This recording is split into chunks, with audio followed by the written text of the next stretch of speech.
જય વસરાજ, જય માં શક્તિ. દોસ્તો, ખૂબ સરસ મજાનું એક કુદરતી વાતાવરણ, એકદમ પ્રકૃતિ અને પ્રકૃતિની વચ્ચે આપણે આજ સર્વે મિત્રો એક ઘટના, અને એ ઘટના પરથી આપણે સૌએ અને વિદ્યાર્થીઓના મા બાપે, વાલીઓના મા બાપે જે બોધપાઠ લેવાનો છે, જે શીખવાનું છે, એના વિશે આજ વાત કરીએ તો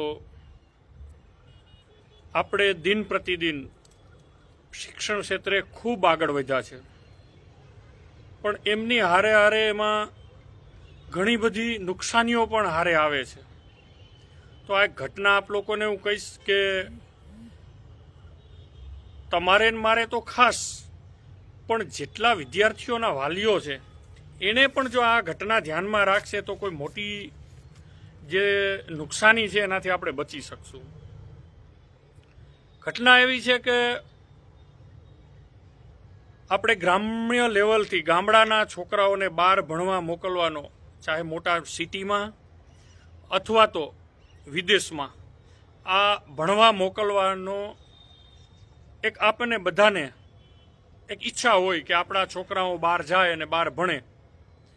પણ એ જે વિદ્યાર્થીઓ બહાર ભણવા જાય છે, શિક્ષણની સાથે આપણી ક્યાંક ને ક્યાંક જે મોનિટરિંગ કહીએ અથવા તો આપણી લાપરવાહી કહીએ, એના કારણે ખૂબ મોટી ઘટનાઓ ઘટે. હમણાં થોડાક દિવસ પહેલાં જ એક નાબાલિગ દીકરી, એને ભણવા માટે બહાર મૂકી. અમદાવાદ ભણવા માટે મૂક્યા પછી એ છોકરીને ધીરે ધીરે ત્યાં બધું મતલબ વાતાવરણ સાથે સેટ થઈ ગઈ, ભણવામાં પણ એને ત્યાં ફાવી ગયું. અને આ બધી બાબતોને કારણે મા બાપને થોડો વિશ્વાસ એની ઉપર જાગ્યો કે ભાઈ અમારી દીકરી હવે એકલી પોતાના પગભર થઈ શકશે. અને ખરેખર એવું હોવું પણ જોઈએ કે બાળકોને આપણે થોડી આઝાદી આપવી જોઈએ કે ભાઈ તારા પગભર તું થા અને તારી રીતે સંસારની જે સમસ્યાઓ છે એનો સામનો કરી અને જે રીતે આગળ વધી શકે એ રીતે વધવાનો પ્રયાસ કર. એટલે એ જ રીતે આ મા બાપે દીકરીને વિશ્વાસ રાખી અને એને કીધું કે કંઈ વાંધો નહીં, હવે એકલી તું રહેતા શીખી ગઈ છે અને કોઈ એવી ઇસ્યુ કે તકલીફ નથી. એટલે દીકરી ત્યાં ભણવાની સાથે સાથે ધીરે ધીરે નાના એવા બિઝનેસમાં પણ જોડાણી.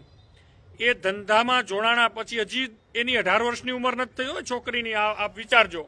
એ નાના એવા બિઝનેસમાં ત્યાં ઇન્વોલ્વ થઈ. એટલે એ બિઝનેસ જેની સાથે એને કર્યો એ લોકો સાથે પણ ખૂબ આત્મીયતા અને એ લોકો સાથે એકબીજાનો વિશ્વાસ કેળવી લીધો. એટલે જ્યાં કામ કરવાનું ચાલુ કર્યું, હોટલમાં કામ કરતી, એક કામ જ્યાં કરતી હતી એ હોટલના માલિકો પણ આ દીકરીના ઘરે આવી ગયા, છોકરીના ઘરે આવી ગયા. આ છોકરીવાળા એની ઘરે જઈ આવ્યા. પછી આ બંનેને આવક જાવક ચાલુ થઈ. આ બે એકબીજાને પૂરતી રીતે ઓળખવા માંડ્યા. આ બધો થયા પછી આ છોકરીના સંપર્કમાં બીજું 5-7 છોકરીઓ આવ્યું કે તમે અહીંયા આવો, સારું એવું કામ છે, હોટલમાં કામ કરવાનું છે, સારો એવો પગાર મળે છે. એટલે એક રીસામણે બેઠેલી અને 2 બાળકો, અને એ બેને પણ આનો સંપર્ક કર્યો. એટલે એને પણ કીધું કે તમે હોટલમાં આવો, એટલે અહીંયા હોટલમાં કામ કરવાનું, સારો પગાર મળે અને તારા બાળકો પણ અહીંયા ભણશે. અને એટલે એ બેનને પણ તેડાવી. હવે આ 2-3 છોકરીઓ ત્યાં ભેગ્યું થયું. પછી એક દિવસ જે NGO અથવા જાગૃત યુવાનોનું ગ્રુપ છે, એ યુવાનોના ગ્રુપે હોટલમાં રેડ પાડી. તો હોટલમાં નશીલા ઇન્જેક્શનો, દવાઓ અને જે ત્યાં અનનેસેસરી કામ, નશાની આડમાં અનનેસેસરી કામ, આ જેટલી છોકરીઓ ગામડેથી ત્યાં ગયું થયું એ તમામ છોકરીઓ આરે બહારથી ગ્રાહકો બોલાવી અને નશાની સાથે અસામાજિક કામ કરતું પકડ્યું. આ પકડ્યા પછી પણ જુઓ એ લોકોએ ત્યાં એનું કેવડું મોટું શું કહેવાય કે એમની લાગવગ હોય છે, કેવડી મોટી એની ઝાડ બિછાવેલી હોય છે. નશાના આખા યુવાનોએ વિડીયો ઉતાર્યો, આખા પ્રૂફ લીધા, જે બહારથી પુરુષો બોલાવ્યા હતા એને પકડી લીધા, છતાં પણ કોઈ પ્રકારની કાર્યવાહી કરવા દેવા માટે આ લોકોએ પૂરા પ્રયત્નો કર્યા, અડચણ ઊભી કરી. એટલે પછી આ યુવાનોએ પોલીસની મદદ લીધી. એટલે પોલીસે ખૂબ મહેનત કરી અને ધન્ય એ પોલીસ ડિપાર્ટમેન્ટને કે એની તાત્કાલિક કોઈની પણ કોઈ વાત સાંભળ્યા વગર એની આ નાબાલિગ જે દીકરી છે એના પક્ષમાં રહી અને તમામ કાર્યવાહી ત્યાં કરાવી. એમાં ખાસ કરીને જે અમદાવાદનો અમારો જે યુવાન મિત્રો છે કે જેની આ જહેમત ઉઠાવી ધન્યવાદને પાત્ર છે, સેલ્યુટને પાત્ર છે કે અમારે ત્યાં ચેતનભાઈ, પછી અમારે સંજય લાખા, મયુરભાઈ, મયુર હરદાસ ઓડેદરા, પછી માલદેવભાઈ ત્યાં હતા, અમિતભાઈ, રામભાઈ ખૂટી, પ્રતાપભાઈ ઓડેદરા, પછી અમારો બાબર ખૂટી, આ બધાએ ત્યાં અને પોલીસે મતલબ પોતાની દીકરીઓ એ રીતે એની પૂરેપૂરી ત્યાં કાર્યવાહી કરી. અને તમામ અહીંના આગેવાનો, જ્ઞાતિ આગેવાનો, એમાંય ખાસ કરીને અર્જુનભાઈ મોઢવાડિયા અને રામદેવભાઈ, પછી બીજા અન્ય આગેવાનો, આ તમામે ખૂબ મહેનત કરી. અને અમારા શક્તિ સેનાએ પણ પ્રમુખ કરશનભાઈ, પરબતભાઈ કડેગિયા અને સમાધાન સમિતિના અધ્યક્ષ નોઘણભાઈ મોઢવાડિયા આ તમામ સામેલ રહ્યા. એમાં રાત સુધી જાગ્યા. પછી અમે બધાએ કોલ પછી ત્યાં પોલીસે કર્યો, પછી અમારા ત્યાંના જેતાભાઈ ને એ બધા ગાંધીનગરથી તમામે જઈને રાત આખી પોલીસ સ્ટેશને બેઠા, કોઈ જાતની મચક ના આપી. અને આ લોકોએ પછી કેવું કર્યું કે આ છોકરીના મા બાપને અહીંયા કોલ કર્યો કે હવે તમારી છોકરી જો પોલીસ ફરિયાદ કરશે અથવા ફરિયાદી બનશે તો અમે તમને આ જેમ મન પડે એમ પોતાની ક્ષમતા મુજબ.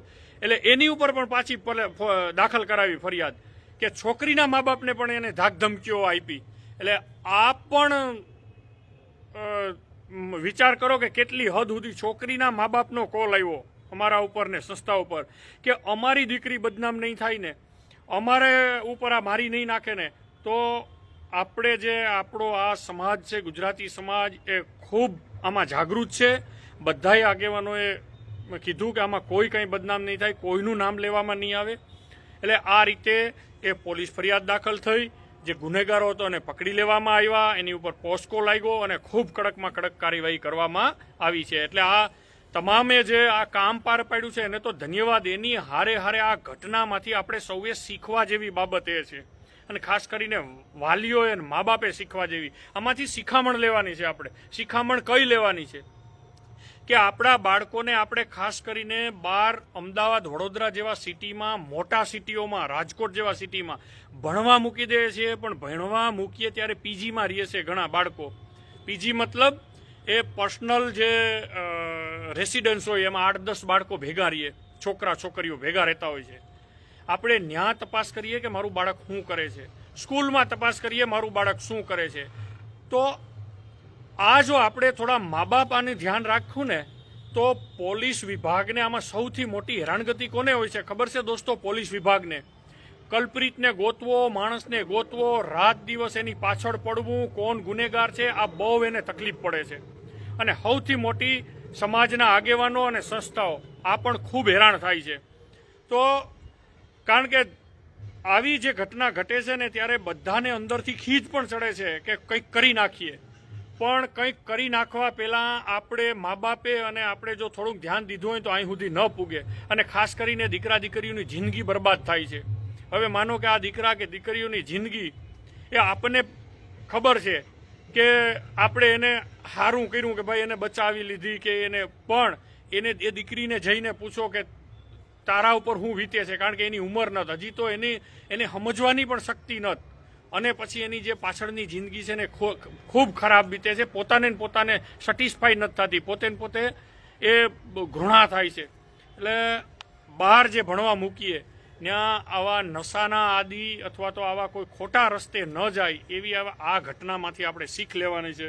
અને ખાસ કરીને આ ઘટનામાં જે સંસ્થા આપણા સમાજની, દરેક સમાજની સંસ્થાઓ, આગેવાનો અને જે પોલીસ વિભાગ અને એનજીઓ ને આવા જે યુવાનોનું ગ્રુપ જે મદદ કરે છે અને કામ કરે છે એને પણ આપણે ખરેખર વંદન કરવા જોઈએ કે આજના વ્યસ્ત સમયમાં પણ સમય કાઢી અને આ લોકો મદદ કરતા હોય છે. તો આ વાત દરેક વાલી સુધી ને આપણા તમારા મારા બધા સુધી પહોંચે કે આવી જે ડ્રગ્સના વેપાર આરે જે શારીરિક ડ્રગ્સના વેપાર આરે જે અસામાજિક કૃત્યો થાય છે બહુ ભયંકર હોય છે. નશામાં માણસો શું કરે છે, હત્યા સુધી કરે છે, મતલબ મારી નાખવા સુધી પહોંચે છે. મારી નાખીને લાશો આપણે હમણાં જોઈએ છે બેરલમાં નાખે, સુટકેસમાં નાખે. આ નશામાં જ થાય છે. પહેલા નશો કરે, પછી શરીર સુખની ભૂખ જાગે અને પછી આવું હત્યા સુધી પહોંચે છે. એટલે આવા ક્રાઇમ ન થાય આપણા સમાજમાં. આપણે આમાં સમય બરબાદ પણ ન કરવો પડે આવા કૃત્યોના કારણે, અને વિકાસ પણ ન રૂંધાય આવા કૃત્યોના કારણે. એટલે આપણે સૌ જાગૃતિ લાવીએ અને આવા ક્યાંય પણ કામ થતા હોય તેને પહેલાં જ રોકવાનો પ્રયત્ન કરીએ. આવા આપણા બધાના પ્રયાસો હોવા જોઈએ. તો આમાં જે કોઈએ પણ મદદ કરી છે એ તમામ ટીમને ખૂબ ખૂબ અભિનંદન. Thank you. જય હિન્દ, જય ભારત. સારું કામ હતું, સારું કામ. આરતી પણ ચાલુ થઈ છે, આપ શંખનાદ સાંભળી શકતા હશો. એટલે સંધ્યા ટાણું છે અને ખૂબ સારી આપણે બધાએ જીવનમાં ઉતાર્યા જેવી વાત છે. તો આપણે સૌ ભેગા મળીને આ વાતને જીવનમાં ઉતારીએ. જય હિન્દ, જય ભારત. ભારત માતા કી જય.